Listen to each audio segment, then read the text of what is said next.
Hi, I'm Marlo from Wild Food UK. It's the 25th of January today, and this video is all about poisonous winter flowering plants. I'm going to show you 5 poisonous winter flowering plants today. They're ones, because they're flowering now in January, they're not the sort of plants that we would probably teach you about on our courses, because our courses start in the middle of March. If you haven't booked already, get in there quick. These are plants that will have gone over really by the beginning and the middle of spring, but they're great ones to know if you like a little bit of colour in your garden in winter, and they're really good plants for our winter invertebrates. Any bees or flies or anything else that comes out in winter, they need these flowers to survive, so they're good ones to know about, and they're all interesting in their own little ways. So let's start with this one down here, as this is where we're standing. Right, what we've got here is a lovely yellow flower. There's quite a nice one. Actually, this one's a bit more open. If I show you this one, this is our winter aconite, Aranthus hyemalis. Aranthus is made up of 2 Greek words meaning winter and flower, I believe.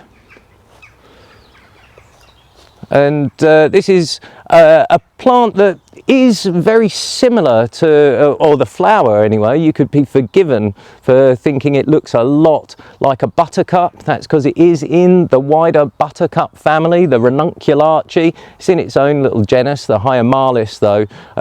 Buttercups do have similar leaves to this, but not in a rosette around the base of the flower. And buttercups generally don't flower in January. It's a plant that is non-native, although it's very well naturalised. I believe it was originally from around Turkey, but it was brought over to the UK in the 1500s, and it's not considered a highly invasive species that we want to get rid of. It's, like I said, a naturalised plant now. And if you want a bit of early colour in your garden, this is a good one to go for. It flowers before the other yellow flowers. Our lesser celandine will be coming out in about a month, and along with that we'll get our dandelions and our buttercups, but through January this is a very lovely flower to have. Now, it is a poisonous plant. Although the name winter aconite might suggest that it's got the same toxin in as our monkshood aconitum, it doesn't contain those awful alkaloids, those deadly alkaloids. Instead, this has what are known as cardiac glycosides, which, as the name suggests, affect your heart. They're not as toxic as your monkshood though, and they're not ones that are known to have caused any deaths that I could find when I was doing my research on this plant, but they are certainly not something that you want to ingest. Now, as a forager, you're not likely to go for this plant, but there is one part of it that I think you all should know about, and that's these tuberous roots here. So in the middle of spring and through late spring and possibly early summer, we go for a plant called pignut, where you dig up the lovely tuberous root of your pignut, and that to me looks very much like a pignut, and it grows in the same places. Now, what we say to people is, when you're digging up your pignuts, which you can only do on land where you have permission to do so, it's always best to try and make sure that you keep the stem of the plant attached to the nut that you dig up. That's because when you get to that nut, you could, if the stem has become disattached, be digging up something else that's toxic. That could be the bulb of a bluebell, or it could be the bulb of our winter aconite that you see here. So that's number 1 on our 5 poisonous winter flowers. Number 2 is just over here. It's one that you'll all know about, but hopefully I can tell you something new about it.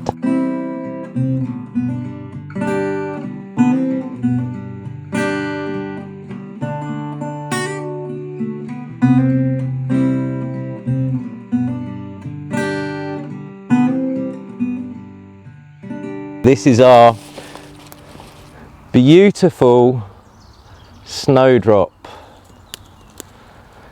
Galanthus nivalis, probably. There are a few species of snowdrop, but Galanthus nivalis is the common one in the UK. Now, this plant does contain alkaloids that are very toxic. It's a plant that has an interesting seed dispersal system though, which I'm learning more about. I've recently found out that quite a lot of plants do this. So it's a plant that has pollinators from the insect world that will come, like bees and flies, and pollinate the flowers. But then the seeds, it has another insect partner that it uses to disperse those seeds. So the seeds have a coating or some part of the seed that's particularly tasty for ants, and what the ants do is they'll come and they'll take the seed, they'll eat the tasty part of the seed, but whilst they do, they disperse the snowdrop seed to somewhere else. So it uses both bees and flies as pollinators, and then ants to help it disperse its seed. Now, this plant does contain alkaloids. Like I said, one of those alkaloids is called galantamine, which is being studied by modern medicine at the moment because of its potential help in our fight against Alzheimer's, which is something quite personal to me because my mum's suffering from it at the moment. So I've been reading quite a lot about this. Now, one of the potential causes of Alzheimer's is a reduction in our levels of acetylcholine, which is a neurotransmitter found in nettles, by the way, but a reduction in that neurotransmitter is one of the potential reasons for Alzheimer's. Now, what we found out is that galantamine reduces the enzyme which breaks down acetylcholine inside you. So galantamine, obviously I'm not saying to you guys to go out and start feeding snowdrops to people that you know with Alzheimer's, because that would be poisonous to them, but the isolation of galantamine and it being used in medicine in a controlled way is potentially going to stop the reduction of acetylcholine in Alzheimer's patients, which is a good reason for another lovely name of this plant as far as I'm concerned. It's also known as the flower of hope. So poisonous to eat. Don't forage for your snowdrops. The only thing that I think you could possibly as a forager mistake this for is because it comes out at the same time as our three-cornered leek, and as you can see it's got that almost triangular leaf system, very similar I suppose to our three-cornered leek, or maybe to the untrained eye a young bit of wild garlic. Doesn't smell of garlic at all though, and it certainly, if you had a nibble of it, wouldn't taste of garlic at all either. That's the only thing as a forager you might mistake this plant for. Don't go foraging for snowdrops, but watch this space. It might, like I said, help us with some of our modern medicines. Anyway, the flower of hope, the snowdrop. Let's go and find some more poisons.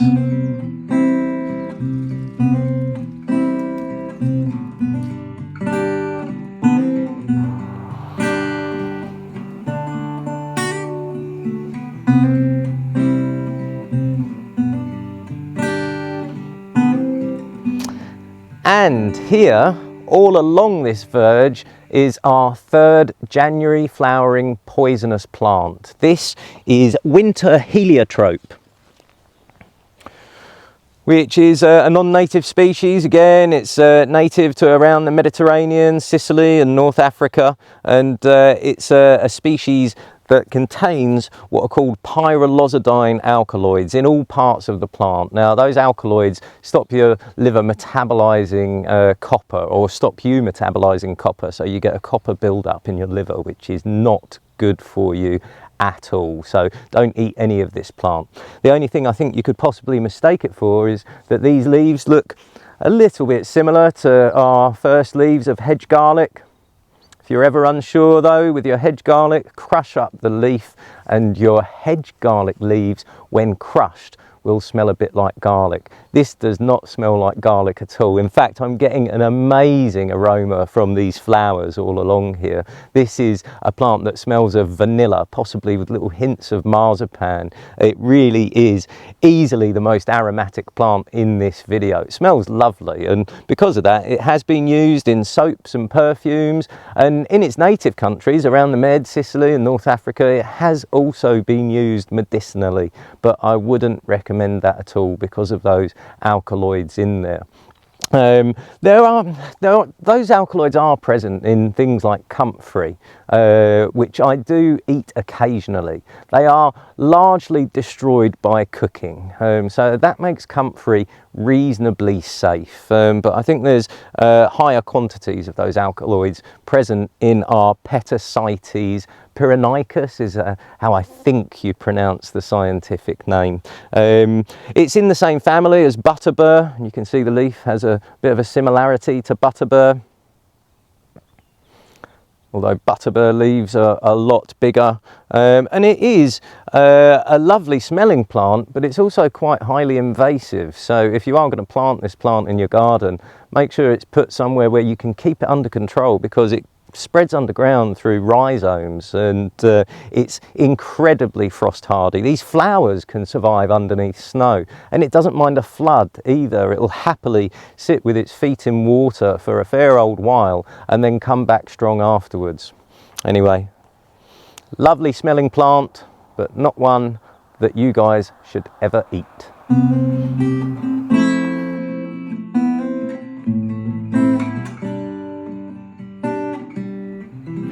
And here is number 4 in our January flowering poisonous plants. This is easily recognisable. You all know your daffodils. But you might be surprised to know that out of the 5 plants in this video, these cause the most poisonings each year. Got some snowdrops down here, and they're actually in the same family. This is from the Amaryllis family, and this is Narcissus something. The wild variety is Narcissus pseudo-narcissus, but there are just so many different cultivars of daffodils. It's pretty impossible to say what type this is. The poisons in here are more alkaloids. They're easy to remember because of the name. This is the Narcissus, and the alkaloids are called narcitine and narcissistine, and they are very bad for you. Now, as I said, it does cause more poisonings than all the other plants in the video, but not really because of foragers. It's more often because of supermarkets, from what I've heard. Now, M&S last year had to apologise for putting daffodils beside all their vegetables, and I believe in Bristol in sometime around 2014 there was quite a lot of poisonings because some supermarket had put their daffodil bulbs beside the garlic that was there, and they look quite similar. So you could, I suppose, again mistake this for your 3-cornered leek or some sort of allium, but again, daffodils will not smell of garlic, so that's a nice easy way to tell that the leaves are not going to be something to put in your food. Beautiful flowers. As you can see, they do come out in January, but these are ones that will flower all through February, March, and sometimes early April as well. Easily, though, as I said, the plant out of these 5 that causes the most poisonings each year are lovely daffodils.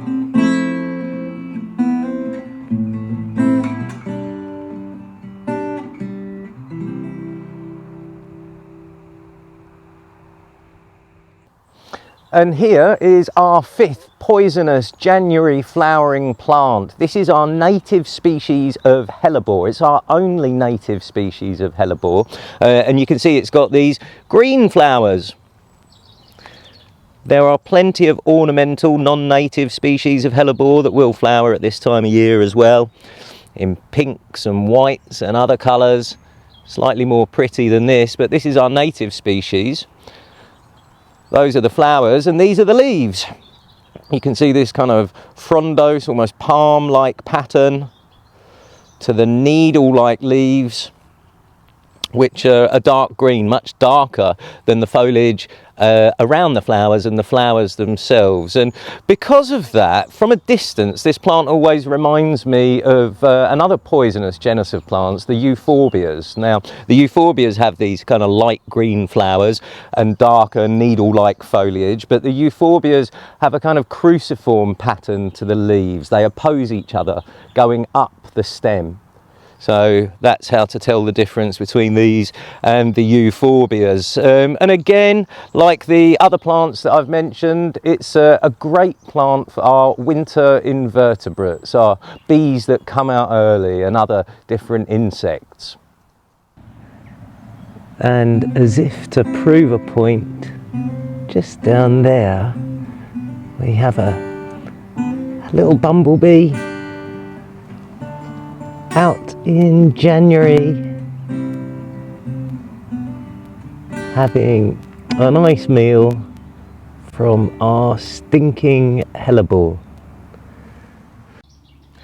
Now this is another plant in the wider buttercup family, the Ranunculaceae, and again it contains cardiac glycosides like our winter aconite that I showed you earlier in this video.